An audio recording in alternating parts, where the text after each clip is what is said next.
QTV and you are watching The Week in Review.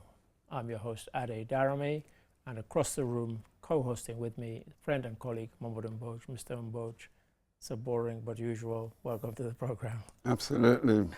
I'm glad to be here. Always good to have you here. Absolutely. And here doing the signing for us, we have Lamin D. Sonko. Now, anybody joining us for the first time, simple show. The Week in Review is a kind of giveaway, tells you what it's all about. We take 10 stories from the week just gone by that we think are worth having a kick around and a discussion about. So if your favorite's not there, sorry, we can only do 10. And also, if you see us and hear us spending more time on one story than we do on another, it's really meant to be that way. Some of them deserve a bit more time than others. So that's out of the way. So what's on the menu, I hear you ask? Well, there's a national polio vaccination campaign that's just about to kick off.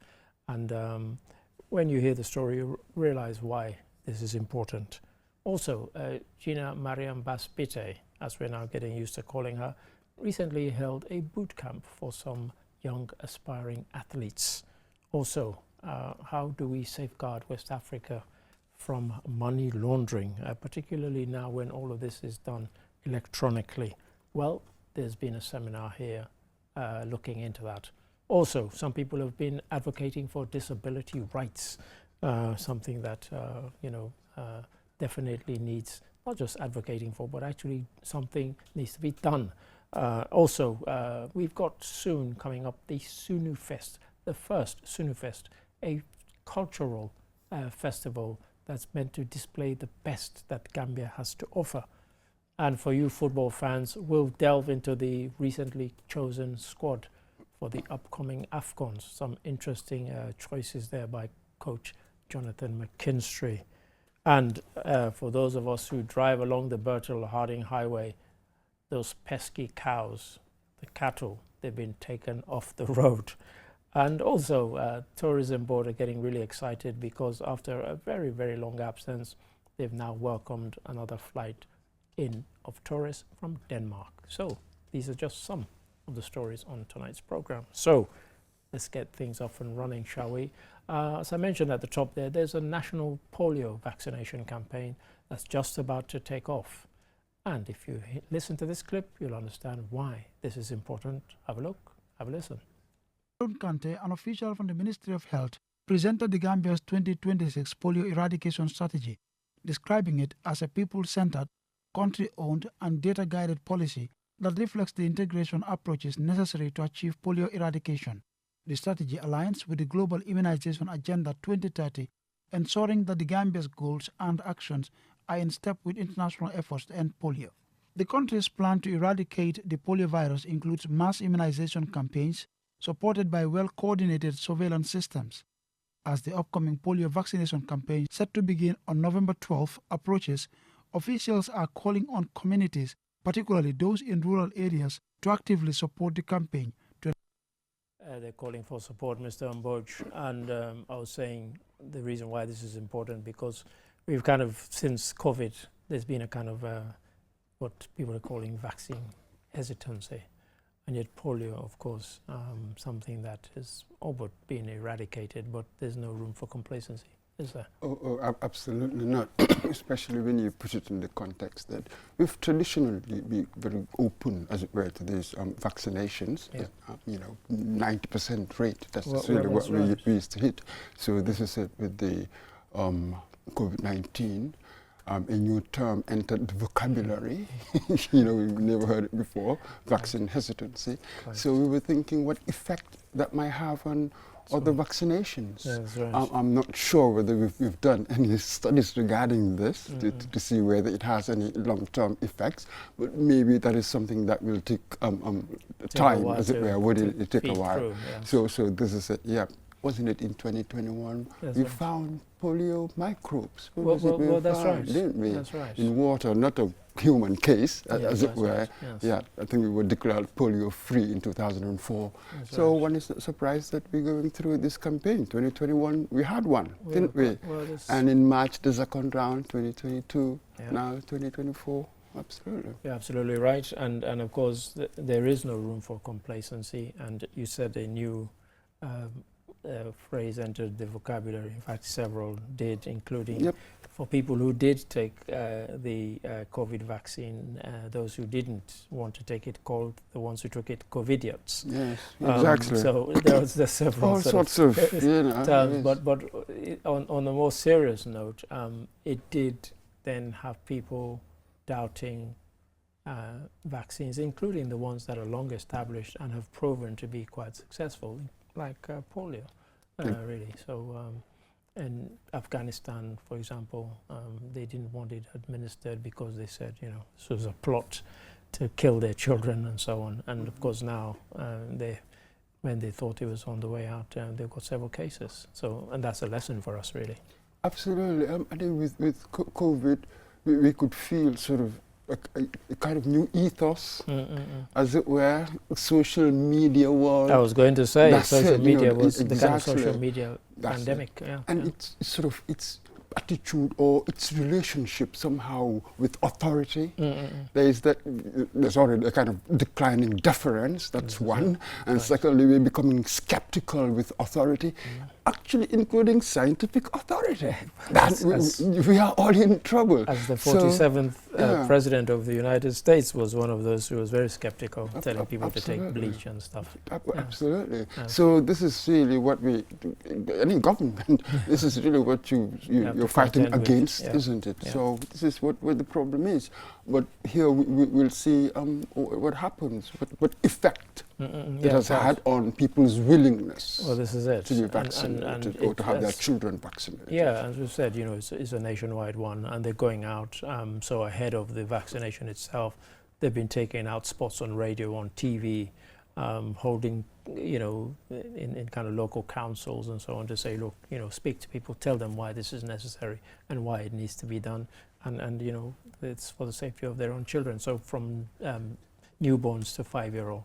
Absolutely. That's the target. How do you reclaim the authority? I mean, it's the same people. When I was younger, there was no such thing. It's really the same people. So now there's a new player. That's really social media. So as a government, how do I deal with this new player? The realities have changed. But see there what is demonstrated. There's nothing wrong with the vaccines. There was never any problem with our time. That is it. It's just this new player, as it were, that has come into the scene and trying to sort of change minds and attitudes. But anybody who thinks about it logically, you will see that actually this issue we have now, it's really not about vaccines. Well, this is it. It's about something else. It's about something else. What is it? There's a friend of mine who we're in a WhatsApp group. I'll be quick about this. And he highlighted one case of an individual whose wife claimed that it was the vaccine that kind of triggered some of his. And I said, okay, here are the details. 3.5 billion people took the vaccine. 3.5 billion people did not have the reaction that this one man did. So don't use his example to say that, it's wrong, etc. In logic, they call it the fallacy of hasty generalization. There's a logical problem there, as it were. So I'm not going to take that sort of thinking seriously because you've broken the rules. It's an intellectual discourse must really sort of have respect for certain courtesies.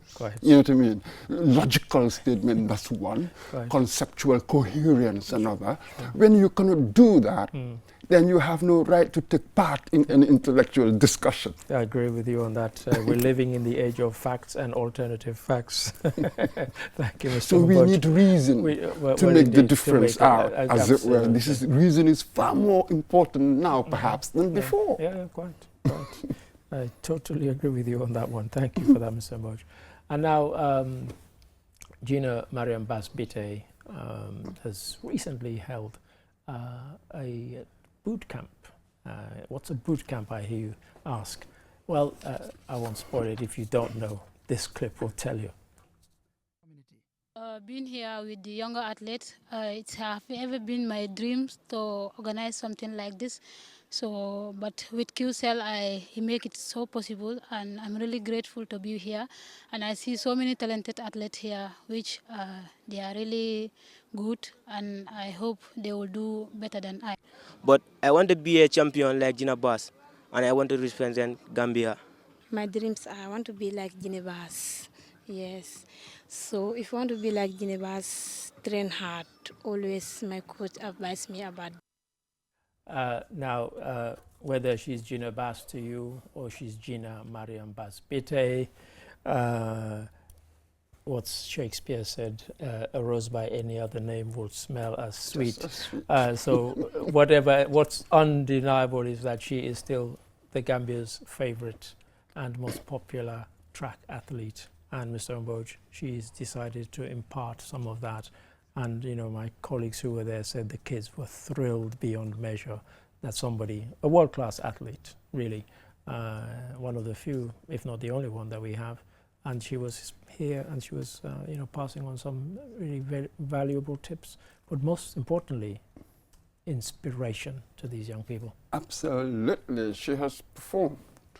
Yep. She's got the credentials. Is that? Yep. So you have a lot of people say, oh, I want to be a role model, I want to be that. I said, what have you done, my dear?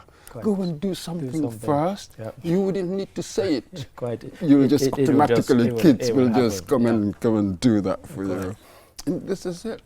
Holds 2 national records. Yeah, sure. The only athlete, male or female, to get to the finals of the World Athletic Championships. This is huge. Yeah, so already in the history books. That's right. That's it. Nobody can take that away from her. Yeah. But you see, we see this sort of, it's a kind of mentorship program, really, yes, well, isn't it? indeed. But this is what we see in the West. Everywhere, isn't it? Really? Yeah, well, that's right. The local lad or lady made good, passing, going back to the school, going back to the community, and having this sort of interaction, as it were. And this is it. We said earlier that the first to go to the finals. But now, we just heard those kids there saying, yes.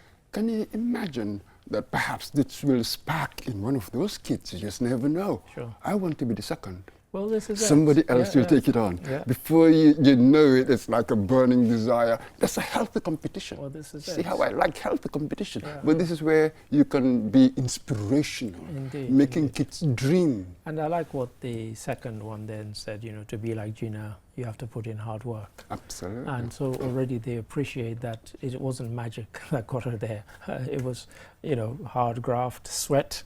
You know, the sweat you put in the training is what you then hope to produce when the going gets tough. What did she say in the beginning? I think she used to have, what, $25. But could eat only 5. Yeah.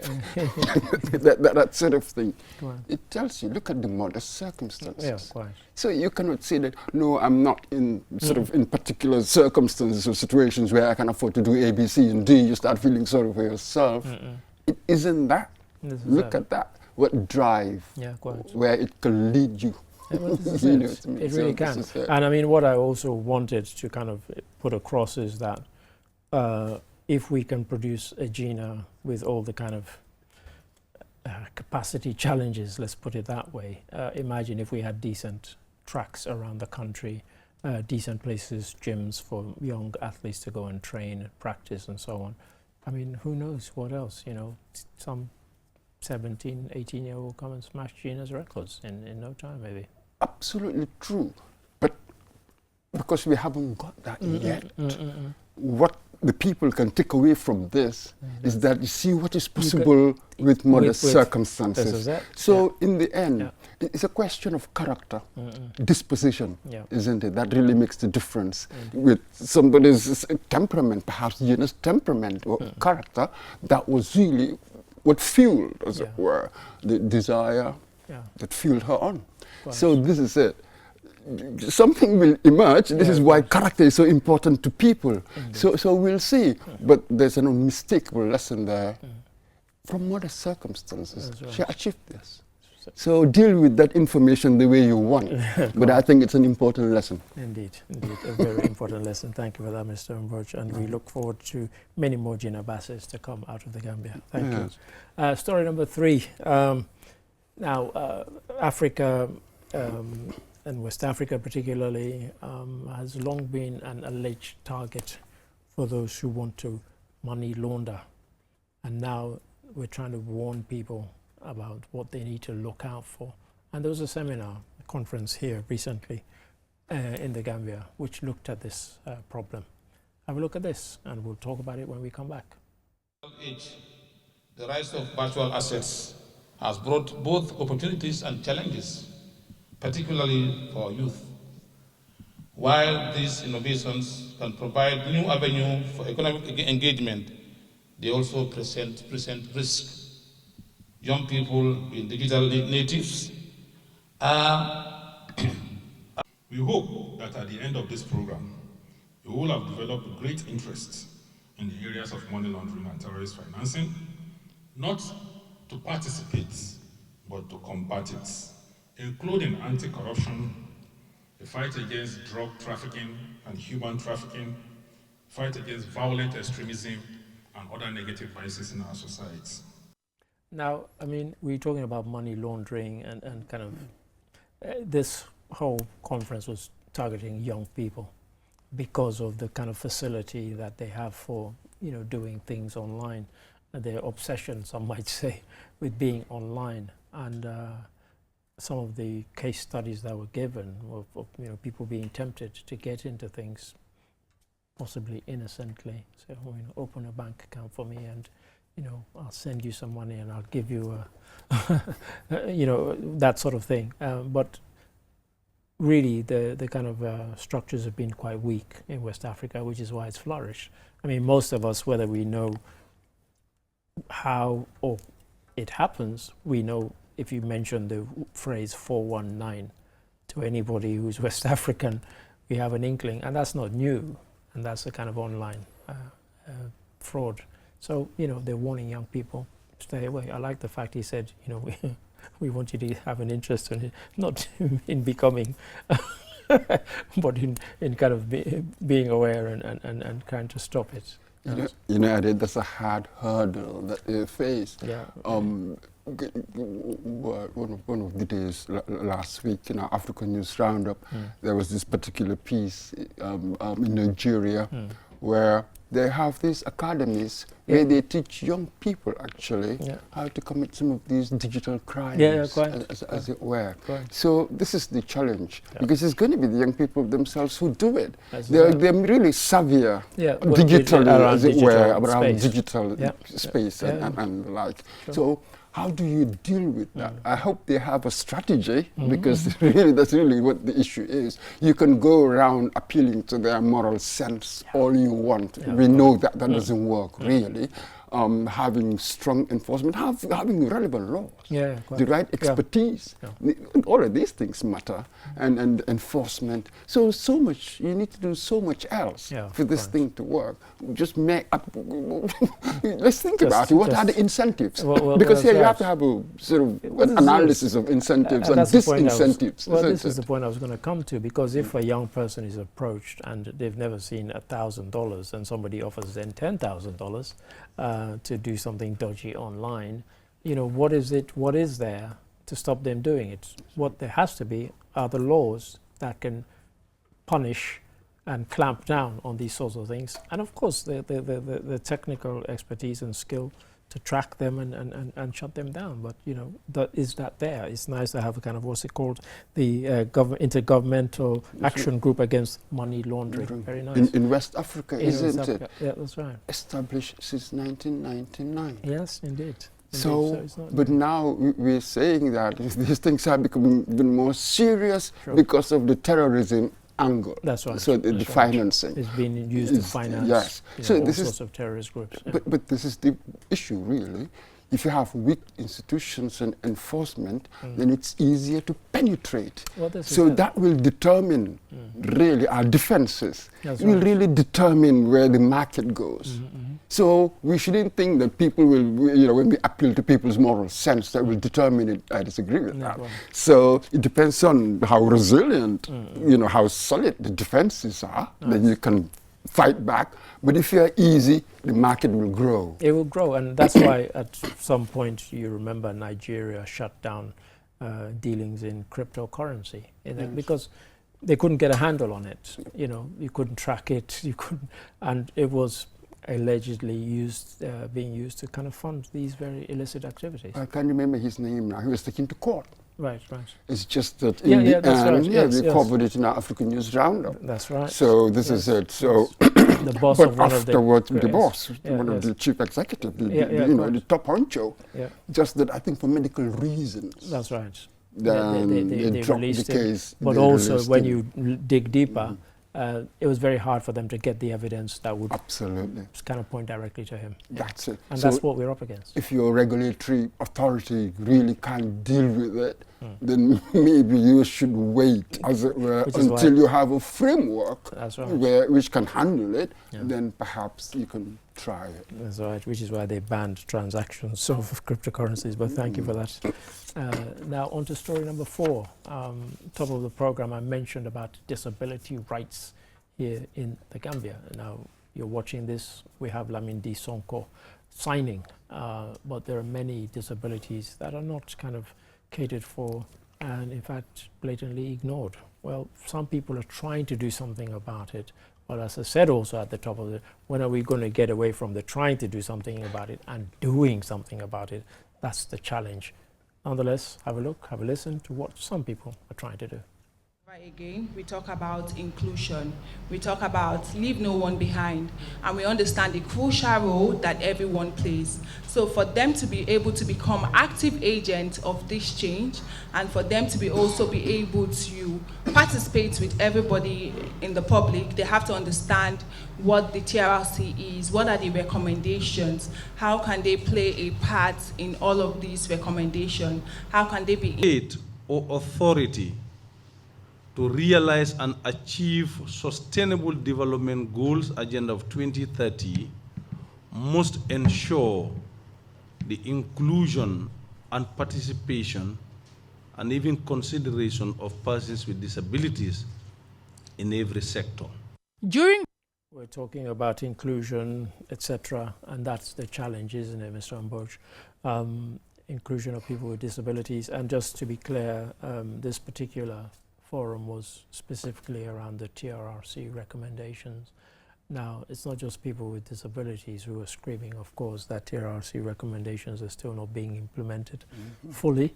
But if everyone else is screaming, you can imagine how even more challenging it must be for people with disabilities to kind of get on board and get a handle on this. And they've always had a raw deal. But this is it. It's just the nature of the society. That is what makes it really so difficult in many ways. Our attitude towards them is really pity. Yeah, we pity, we kind of pity them, shun them, take them out, which is why I mentioned the I word inclusion. That's it. But inclusion means I have to move away from pitying them. You see, this is really where the issue is, our norms. This is just normative thinking, isn't it? They are like that because of providence. It's all providential, as it were. Some people will even go to the extent that this is some kind of karma. Sort of, invoking sort of these karmic sort of ideas, as it were. Something they did in a previous life or something their parent did, or grandparent or whatever. Yes. That's the difficult thing, really, we face here. We've got the Disability Act. Well, I was going to say, we have all the laws. Yes, we have all the laws and all the rest of it. So the inclusion we want, you cannot achieve it without popular support. That's really what the bottom line is. So this is the issue. But our society, it's changing. We're moving away from that. But most of our norms are quite exclusionary. We are hierarchical in that social way. So that is why it's difficult. We've got this sort of fissure between law and norms, isn't it? We see it all over the place, as it were. Not just in this space, but just about everywhere. It's almost like the post-colonial world. We've got, if we read the work of Kwame Anthony Appiah, this is really what this person is dealing with. But this is what we've been facing for a long time. So that is why, because of social reasons, our relationship or our norms I will flout the law anytime. Yeah, because there'll be no because of that, yeah, exactly, our norms, yeah, our relationships, that's it. The law, it seems imposed. Yeah, quite. So this is why this legalistic, we've passed this act, we've written this, we've said that. Yeah. The difficulty will be in the application, in a society where these laws do not have roots. Let us remind ourselves, this is really where the problem is. Our writers have been sort of thinking about this situation, so we have a hard hurdle. But the thing is, once I understand that this is how things are, now how do I confront it? This is where you begin to strategize. That's why we need our writers to tell us what's up in my policies, then I can enrich my policies. How can I counter this? It's a very hard space, but this is what the Independence Project is all about. Indeed. It's self-discovery. Sure. This is it. Self-determination as much as self-discovery, yes. Absolutely. In acting, that's when you discover yourself. Yeah, quite. You don't invent yourself. What does it mean? And I think, you know, we're still struggling to get away from this thing about passing laws, validating them in a conference, and implementing them. Absolutely. That's the struggle. The last bit is the real bit that we're still struggling with. Exactly. You know, implementing, enforcing them. That kind of self-awareness, I think it's through our writers, I think, we become self-aware. Because you are so immersed in it, you don't see it. Yeah, quite. You think you're doing good. You know, when I follow our norms, that's the moral thing to do. God, that's scary. You'll break the rules, but it doesn't matter. The moral thing to do is, you know, his family, his friend, his whatever. This is what I should do. So it's a societal issue, really, we're dealing with here, not necessarily a governmental or all of that. Government is just a reflection of what society is. Well, indeed. So I suspect a luta continua, the battle will go on. But thank you for that, Mr. Mboj. Story number 5. I mentioned at the top there, Sunu Fest, the first ever Sunu Fest here in the Gambia. I hear you thinking, scratching your head, what's a Sunu Fest? Let this tell you, and we'll discuss when we come back. Take Gambian culture, to take Christmas to another level and beyond. Without any hesitation, as we do normally say, the calendar of activities in the Gambia kick-starts from the 18th of December till the 12th of January. If we check all the activities being organized within or the duration, a fraction of Gambia is what we do realize. We have seen, we are already impressed.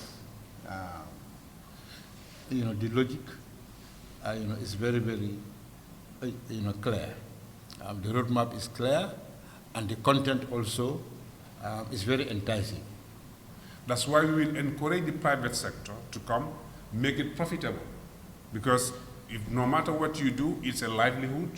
It can be a platform where also we conserve the culture and protect the heritage. Mr. Mboj, we've discussed many times about packaging culture and heritage as a commodity. And this festival is meant to be celebratory, embracing the rich diversity of Gambian culture and heritage. And they're claiming it's the first of its kind. It will be at the GCCI Trade Fairgrounds in Brusubi Phase 2. And yeah, it sounds exciting. Absolutely.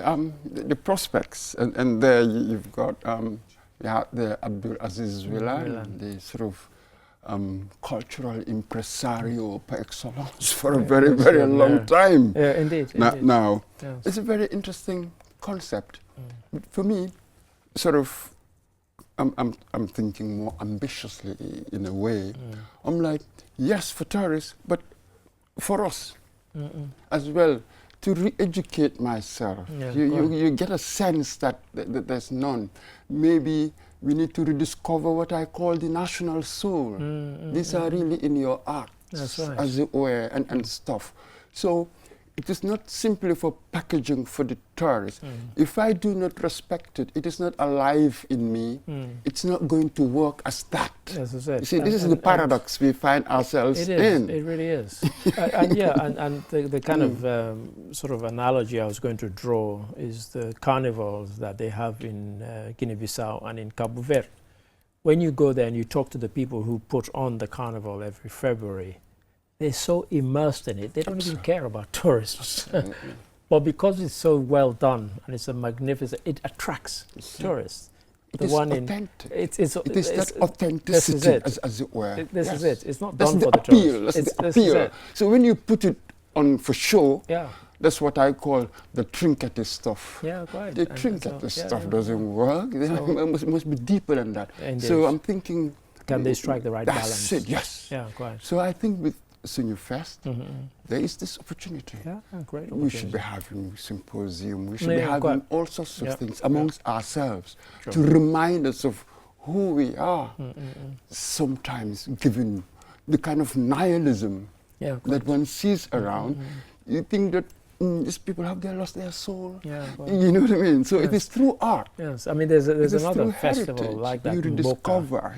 Mboka Fest, which is kind of similar in terms of the symposia and so on. But the kind of performance element was kind of getting less and less, and it was becoming more about symposia than about displaying the culture. And maybe this is something very, very different. You see, the culture is also an intellectual stuff. It's a cognitive stuff.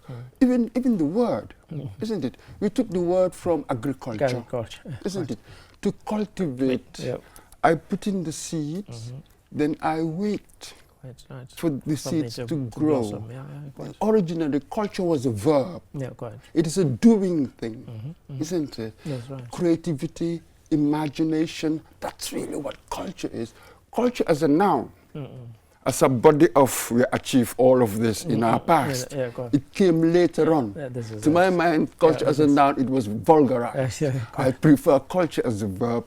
There's something that I need to do. It's like a jihad to moralize myself. That's the whole point of culture, isn't it? It's a journey. It's work. It's a journey. It's a journey. And we definitely are looking forward to Sunu Fest. Goods I put in the family China. Like a piece of China. I put it in the glass and we enjoy it and feel proud about the past. So the That's first decadent. one, exactly, and it's a lengthy one, 18th of December to the 12th of January. Absolutely. Definitely a so lot another to chance. The diaspora should be involved. But we should think big and reclaim something else. You realize that it helps politics. Yeah, quite. This is true. This is true. Thank you for that, Mr. Ambrose. That was story number 5. And at this point, we will take a break. And after the break, we'll come back with 5 more cracking stories. So you know what I'm going to say. Don't go away. Join us after the break.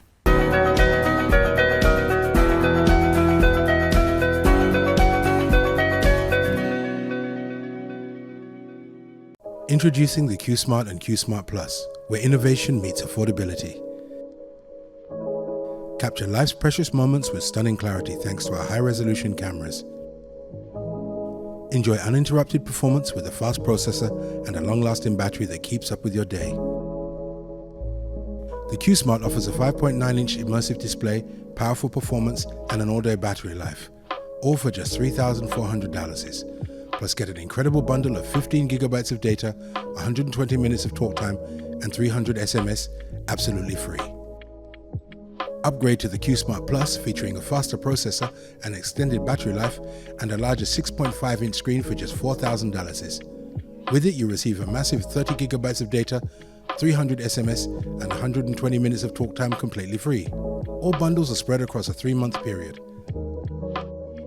Don't miss out. Get your QSmart or QSmart Plus from QCell today. Discover the best in quality and value right here in the Gambia. Available at all QCell customer care centers across the country. For more information, call 111. QCell Senior Boss. We innovate, others follow.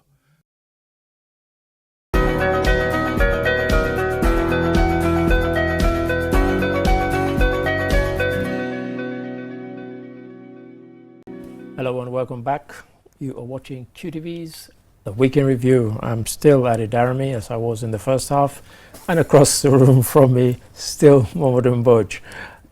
So Mboj. I hope I'm still the same. I hope you're still the same. You just never know now.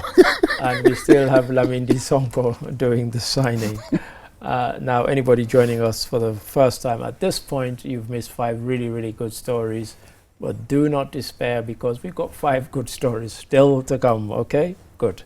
Now, Africa, we keep hearing about the resource curse. You know, countries that have gold, diamond, iron ore, bauxite, and yet those countries are poor. Can anything be done about it? Well, I know we talk a lot, but perhaps we need to talk in order to find solutions about what we can do to solve certain problems that we have, such as a conference that happened recently. Have a look, have a listen. By the Ford Foundation's Build Grant, this project aims to raise awareness and encourage commitment from government agencies and stakeholders involved in the Gambia's extractive industries Transparency Initiative EITI. It focuses on ensuring health and safety standards, addressing gender and community impacts of extractive activities, and tackling broader issues related to natural resource governance in West African sub-region. The report that we'll be unveiling today provides a comprehensive understanding of West Africa's laws and policies governing natural resource governance, and we believe that it will offer valuable insights for stakeholders to better grasp the complexities of natural resource management. Mr. Mboj, of course we need laws, we need systems, and we need those systems to operate. You look across West Africa, if you see a map about resources, we've got everything. We've got gold, iron ore, diamonds, of course, we've got bauxite, rutile used for paint. You know, when we were coming to do this, I just did a look up on Botswana, where after almost 60 years, there's been a change of regime in terms of the party that led them to independence lost. And the first line is said, you know, it says Botswana is frequently referred to as the Switzerland of Africa, got independence in 1966, and then it said for many years it was a poor country, and then they discovered diamonds. And it's now transformed into an internationally recognized middle-income country.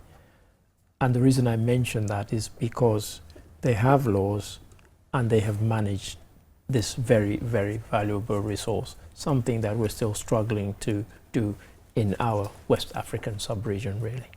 And shining counterweight to the curse of natural resources. That's right. They demonstrated that it can be done. It can be I done. love these examples, really, instead of following the gloomy narrative that becomes a self-fulfilling prophecy, doesn't it, in the end? That's right. So yes, it's a fantastic idea. And then you go behind it all.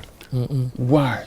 Yeah, quite. And then you will read about how they're building their institutions. And the society there, it works. Their government works. And what was interesting in the election campaign, one of the main kind of debating points was that the government was meant to be renegotiating with De Beers, the giant diamond conglomerate. South Africa. And the guy who's now won, Duma Boko, had said that they were mishandling the negotiations and the country was going to suffer. and that was, nobody expected him to win, but he did. This is it, Andy. Now, we maybe I shouldn't say we know, but the evidence now sort of built up with this Nobel Prize. We know why. That's right. They're given to these 3 people. Is it Daron Acemoglu? That's right. The Turkish one. Yes. But is at MIT. And there was somebody called Johnson and Robinson as well, wasn't it? Yes. So what was it? For studies done on why some nations prosper and others don't.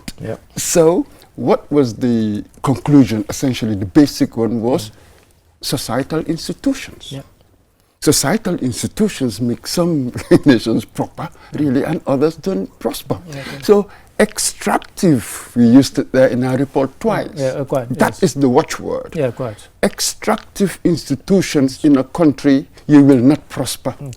Institutions should be there for the people. The extractive means it ticks all the time. It ticks all the time, all sorts of ways. We don't need to go into them. So, but institutions that are there for the people, being driven by principles of fairness, efficiency, and stuff like that, or sooner or later you're going to reap the benefits in prosperity. So you'll be found out. You can go around saying all sorts of things, but when the statistics come in, we can see who's doing what. Well, this is it. This is it. So please, let's look to Botswana. In fact, when I posted on the president's inauguration on Facebook, my comment was, Mr. President, I need to come and visit your country to see how you've managed to do what you did. Absolutely. So, if people decide that this is what we want to achieve, you can. It just depends on what the people decide. What is it that you want to achieve? You see, the thing is, you can't be saying one thing and be doing another. You know, reality will find you out. It's pointless doing that. You know what I mean? Sooner or later, you're going to be like the emperor without clothes. Quite. So yes, we can have these policy dialogues, but you know, unless we have these systems that work, then it's all for naught, really. Yeah. Thank you for that, Mr. Mboj. Now, we're in the early start of the tourism season, and after a long break, we've now started having visitors return from Denmark, such as these ones. Have a look, have a listen. It's very, very extremely important, because when you lose your history, I mean, you lose everything. Now we are bringing history back. We are bringing the genesis, where tourism started actually, is starting again in the country. The revived routes are part of a strategic effort to boost the country's status as a go-to tourist destination, particularly for travelers from colder European climates. Scandinavians back. We are very proud to have a full flight here coming to Gambia after a few years. And what are your expectations from the Gambia? Smiley, friendly people. And we've seen so much and experienced so much, and we've completely fallen in love with it. Local officials were on the ground to welcome the visitors with traditional music portraying the rich cultural atmosphere of the country known as Smiling Coast. Mr. Mboj, after we had done this story, the World Tourism and Travel Council, who I have the utmost respect for, and I follow them and have done for 20 years, they put out a statement which kind of feeds into this, which surprised me. And it said that countries that had suffered because of the kind of COVID-19 pandemic, as of 2024, most of them had recovered 96% of the tourism market that they had lost. I was staggered. I didn't realize it was that high. Of course, there's one country where I had seen that statistic, but that was just one country, and I didn't want to take it as being kind of, you know, you could extract it to others, but it was a global figure, and it did surprise me, I have to say. Fantastic piece of news.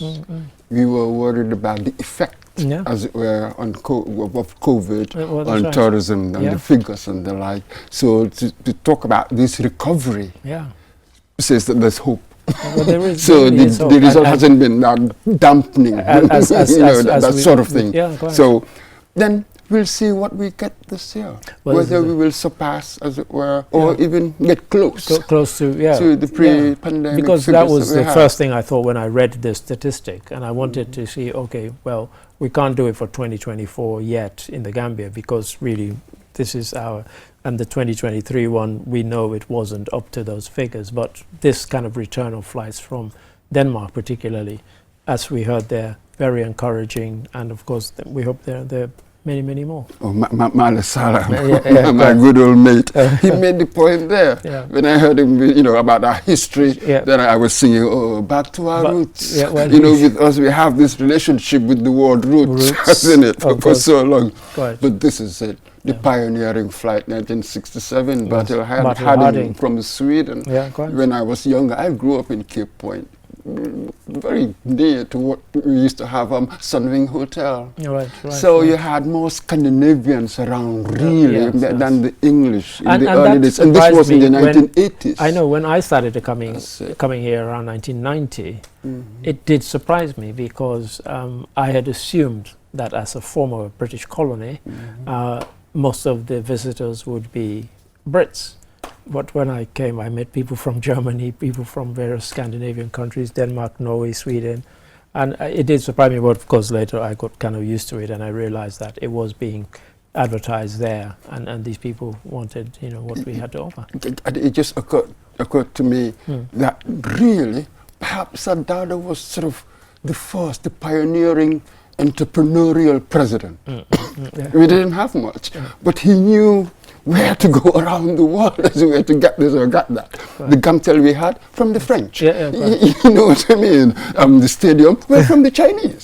See, that was the sort of entrepreneurial presidency that was. So tourism, instead of the Brits, Sweden. Scandinavia. So this is it. That was really our strategy, I suspect. Foreign policy strategy, because we didn't have any resources, we didn't have anything. So you need that entrepreneurial spirit to be looking around. How do we build our institutions? Who can help us? You know what I mean? I suppose that's really what non-aligned means. You can get it from anywhere. Regardless. Just move on. So absolutely, back to our roots. I think it stopped for a while, didn't it? It didn't come for a long time, didn't it? I'm surprised they said 8 years. Absolutely. Which surprised me. I didn't realize it. I thought it might have been the kind of COVID thing, but they said 8 years. I wonder why. One would have thought that the market would be growing because we've had it with them for a very long time. So you wonder why that. But it doesn't matter. Why did it stop? Why did it stop and why did it restart? And what difference would it make this year? It wasn't around, but could this be, one of the ways that could recoup, as it were, you go back to your pre-pandemic. So we'll see what happens. But that was very good. Back to our roots, Male. You're right. I love that, Male Salah. Thank you. And now, recently, we've had lots of, submissions from our colleague Geneva Sonko, who's out in China. And some of them she's mentioned about, the kind of China-Africa trade, etc., etc. And now some Gambians are making sure that this goes beyond words, beyond mere rhetoric. It's actually happening. What's happening? I won't spoil it for you. This clip will tell you everything you need to know. Have a look. President Xi Jinping announced that China will open its market to African agricultural products, offering tariff exemptions for goods from most of the world's poorest countries, including 33 in Africa. China remains Africa's largest trading partner, with bilateral trade reaching $282 billion in 2023. Among those participating in the 7th China International Import Expo for the first time are Fatou Cissé Jaju and Marie-Madeleine Mendy, both of whom specialize in processing agricultural products such as mango, pineapple, millet, and sesame. Over the years, Gambian entrepreneurs have been driving job creation, economic growth, and fostering a competitive market through initiatives like training, grants, and networking opportunities at events like the CIIE. Now, I used to buy my dried mango, that very brand, from Maroon's supermarket. Now I know why it's been difficult to get it. They've taken it all to China, Stonebridge. But on a more serious note, it's good that, as I said at the beginning there, it's gone beyond rhetoric. They're now taking their products beautifully packaged, and that is the very brand, by the way, that I always buy. And it's beautifully packaged, very, very well presented, and it can compete on the international stage. I used to buy dried mango when I was in the UK before I came, and so it was great to have a Gambian brand that I could continue to buy and consume. Absolutely. But I was just wondering, I wonder if it is as packaged as the event.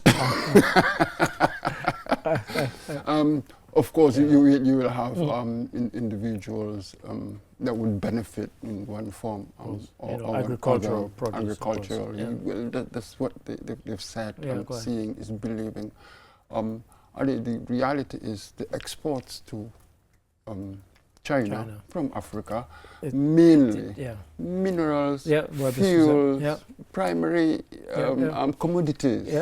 Really, of course, it's going to invest all these billions. Sure. But I don't know, possibly, 80% or perhaps more would be mainly about primary products. I do read from commentators around the world that it's really very, very difficult to export to China. And I think, although we can get excited, Gambia being small, it's a dent. It's a mere drop in the ocean, really, in terms of the wider Africa. But I guess for the Gambians who might be able to get a good market and a big market, they're bound to be excited about it, because what you're right, as you said there, usually it's things like iron ore. I remember the one in Sierra Leone, the company was even bought by a Chinese company, bought the rights to the iron ore mines. So, and they're the ones doing the mining in Guinea-Conakry as well. So it's the raw material still. And then typically, we import the finished goods. The very thing that electronics, goods, manufactured. I gave them the example the other day, and I said, the iron ore comes from West Africa, and the corrugated iron roof that we then import. How silly is that? But in this case, it's the finished packaged products in most cases, because it's best to things that are not kind of immediately perishable. They're likely to survive, and if who knows, if the Chinese people take a liking to it, we'll probably be struggling to keep up with demand, and I'll find it even harder to get my favorite brand of dried mango. Recently, wasn't it Cyril Ramaphosa, I think it was during the BRICS meeting, when he said that, I want to balance my trade deficit with China. We all know what the issues are. So can we get that? I do not know. They promised that they will be exporting more agricultural products. Sure. We'll see. We'll see what happens. But thank you for that, Mr. Mboj. And now, for you football lovers, Jonathan McKinstry has just announced his squad for the next couple of AFCON qualifiers. Any surprises? Well, no, but have a look, have a listen. Yankuba Minteh, an exciting youngster for both Gambia and Brighton, despite being injured and not featuring for English Premier League side Brighton and Hove Albion in their last 3 games. He makes the squad, McKinstry clarifies. I spoke with the sporting director of Brighton 2 days ago, so Yankuba is now fully fit. So he is now back in training as of this week. He's expected back in training with the Brighton first team. We know that not having played, the last game Yankuba played was the game against Madagascar for us. And that's not an ideal situation. But I think also that Yankuba, even at his young age, has built up enough credit to say, for one player in the squad, we can take. Mr. Mboj, the life of a football coach is not an easy one. When you come in, you make certain pronouncements. I will not pick players who are not fit. I will not pick players who have not played for their clubs. He's having to eat his words because Yankuba has become a vital cog in the wheel of the team. One of these guys whose his mere presence and his enthusiasm seems to course through the rest of the team. And so he's not played, as we know. We keep looking every time they're on and think, why is he not playing? I think he had a hamstring strain or something. But now his foot is fully fit, rather, and straight into the squad without any match practice. Absolutely, wasn't. We discussed it here. My response was, I'm really not interested in that. I just want 11 that will win. Yeah, well, this is so practical situation will determine all sorts of things. Is it a question of principle or value? Yeah, practical quite. reality. Who can do the job for me? Absolutely. Yeah. So with me talk like that, they don't do much for me, really. Yeah. It doesn't move me. Yeah. My interest and I is think really the winning team. Well, this is it. And it was worrying. Yeah. I thought, Yankuba, he hadn't played all this time, and suddenly we put him in. But when he said that he had spoken to the sporting director in Brighton, and I imagine Brighton they would have put up a protest because he was injured. They're very and stuff touchy like about. that. Yes. Absolutely. I mean, so England I'm reassured. I have to say that perhaps I am reassured there. So that's it. Sure. We know what we need to do. Sure. We were hoping earlier in the month, even, or was it in October? We thought that possibly we would play the one against Comoros here. Unfortunately not. So they're going to do it the hard way. Go back to Morocco. There will be no support. You know, the extra man, the 12th man, given what we need to do. It's a must-win game. 6 points I've heard from the two games. If we want a realistically. Sure. So it's a very tall order, isn't it? It seems like it, but you just never know. We've been playing well. Yeah, quite. Not getting goals. Yeah, quite. 3 new players would debut. That's right. What difference would it make? Sure. So you just never know. Yeah. I haven't given up. No. Because I haven't seen anything for me to give up, as it were. I think so possibilities still exist. It still exists, and whilst there's hope, we have to keep hope alive. But thank you for that. And our final story, one we won't spend too much time on, and I'm smiling, and you'll find out why. If you drive along the highways and byways of the Gambia, you're likely to come across stray cattle as part of your things that you have to negotiate. Well, now somebody's done something about the stray cattle in the Greater Banjul area. Have a look, have a listen. Stray animals are animals that are not controlled by their owners. Based on that, they're causing so many nuisance on our public highway. They're causing accidents. Based on that, the National Security Council decided for the operation Clear the Road, given the responsibility to make sure that we collect all these cows and then put them here. So much. We've got a few seconds on this one, and I think that's all it deserves. But I said I'm a driver, and you know, we sometimes have to dodge these. I'm not sure how many accidents they cause. Stupid driving is responsible for most of those, but finally they've been cleared after people were scared to even touch them. Absolutely. He used the word nuisance. I said, why are you taking it out on the cattle? What about the drivers, the human nuisance that we see all over? So this is it. What are the underlying reasons? I remember the last time that they had to do this. I mean, is this it? Every once in a while, periodically, we have to do that. What are the underlying reasons? That's right. Can if you we go stop and, them if you go and claim your cow now, it's $5,000 fine. That's it. But we must have like a sustainable system in place so that maybe you don't have to periodically go there. Or maybe the strategy is periodically, when they appear, we'll go and remove them. So it just depends. We've done it before, we're doing it now. Would we do it the next time? What's the strategy? What's the strategy? One to leave hanging. Thank you for that, Mr. Mboj. And that brings us nicely to the end of the program. Just to thank you, Mr. Mboj, for your interjections. And of course, to thank Lamin D. Sonko for his signing and interpretations. And of course, to you, the viewer, for watching until we come your way again next week.